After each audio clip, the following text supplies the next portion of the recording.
Hello everyone, welcome to my YouTube channel S R food secrets. तो आज की इस वीडियो में हम दाल रेसिपी बनाने जा रहे हैं। इसे होल दाल भी कहते हैं और रवां भी कहते हैं, रवां दाल भी कहते हैं। तो इसके बहुत ज़्यादा नाम हैं, आप जिस नाम से भी इसे पुकारना चाहें पुकार सकते हैं। तो सबसे पहले आपने क्या करना है कि यहाँ पर मैंने ये रवां की दाल यहाँ पर ले रखी है। तो आपने इसे अच्छे से धोकर खुश कर लेना है। खुश करने के बाद आपने इसे बॉयल कर लेना है। तो यहाँ पर ये मैंने इसे पानी में यहाँ पर डाल दिया है और इसे मैं बॉयल कर लूँगा अच्छे से। जब तक ये बॉयल होती है तो हम अपनी ग्रेवी यहाँ पर रेडी कर लेते हैं। तो उसके लिए आपने क्या करना है कि कोई सी कढ़ाई में हाफ कप जितना ऑयल ले लेना है और ऑयल को आपने गर्म कर लेना है। गर्म करने के बाद आपने इसमें एक अदद प्याज काट कर ऐड कर देना है। तो प्याज को अच्छे से आप ब्राउन कर लें। तो जब ये हल्का ब्राउन हो जाए तो आपने इसमें लहसुन अदरक का पेस्ट ऐड कर देना है। यहाँ पर मैं 1 से 1.5 टेबल स्पून लहसुन अदरक का पेस्ट ऐड कर रहा हूँ। तो पेस्ट ऐड करने के बाद आपने इसे अच्छे से ब्राउन कर लेना है, इनकी भुनाई कर लेनी है आपस में। तो जब ये हमारे प्याज ब्राउन हो जाएं तो तब आपने इसमें टमाटर ऐड कर देने हैं। तो यहाँ पर मैं 2 अदद टमाटर ऐड कर रहा हूँ। टमाटर ऐड करने के बाद आपने इन चीज़ों की आपस में भुनाई कर लेनी है। टमाटरों को अच्छे से आपने नरम कर लेना है। तो जब ये नरम हो जाएं तो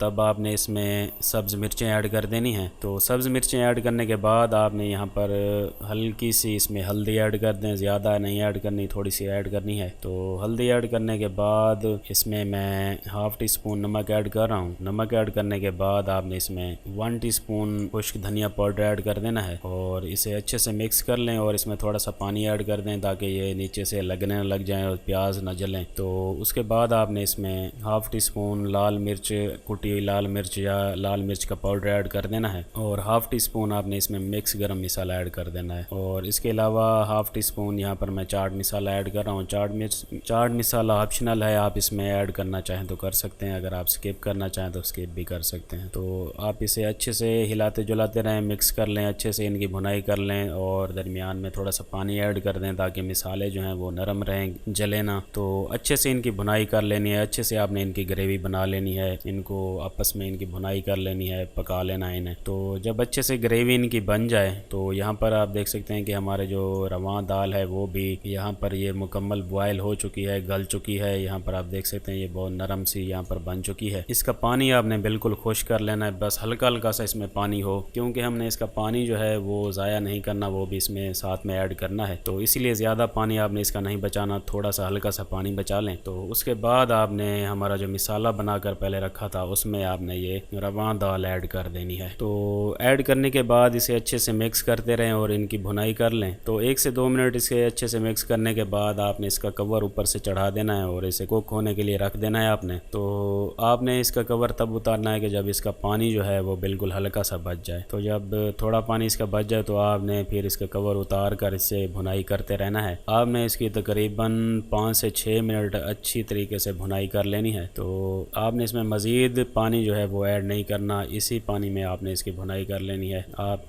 इसका फ्लेम जो है वो आप लो या मीडियम रखें, अच्छे से इसकी भुनाई कर लें और एंड पर आपने इसका नमक जो है वो चेक कर लेना है। तो नमक अगर आपको कम लगे तो इसमें मज़ीद थोड़ा नमक ऐड करके इसे अच्छे से मिक्स कर लें। तो यहाँ पर मुझे इसे कुक करते हुए तकरीबन 7 से 8 मिनट हो गए हैं। तो यहाँ पर आप देख सकते हैं कि इसका पानी जो है वो बिल्कुल अच्छे से खुश्क हो चुका है। तो यहाँ पर बाकी हमारी दाल जो है, दाल और ग्रेवी वगैरह यहाँ पर बच चुकी है। तो अब हमारी ये रेसिपी जो है वो बिल्कुल रेडी हो चुकी है। तो मैं इसे एक बार डिश आउट कर लूँ तो फिर आपको दिखाता हूँ। तो यहाँ पर माशाल्लाह बहुत ही खूबसूरत और बहुत ही जायकादार हमारी ये रवां दाल की रेसिपी जो है वो बिल्कुल रेडी हो चुकी है। आप इसे अपने घर वालों, दोस्तों के साथ शेयर कर सकते हैं, उनके साथ एंजॉय कर सकते हैं। तो यहाँ पर मैंने एक अदद लीमू को काट कर यहाँ पर रख दिया है। तो अगर आप इसका जायका डबल करना चाहते हैं तो आप इसके साथ लीमू ज़रूर इस्तेमाल करें। लीमू का रस निकाल लें, इसके ऊपर छिड़क दें और इसे आपस में मिक्स कर लें। तो इससे इसका जायका और जो होता है वो डबल हो जाता है और काफ़ी कमाल का इसका टेस्ट बन जाता है। तो आपने इसे लीमू के साथ ज़रूर टेस्ट करना है। तो मुझे उम्मीद है कि आपको हमारी ये वीडियो पसंद आई होगी। मज़ीद इस जैसी वीडियोज़ के लिए आप हमारे चैनल को सब्सक्राइब कर लें, वीडियो को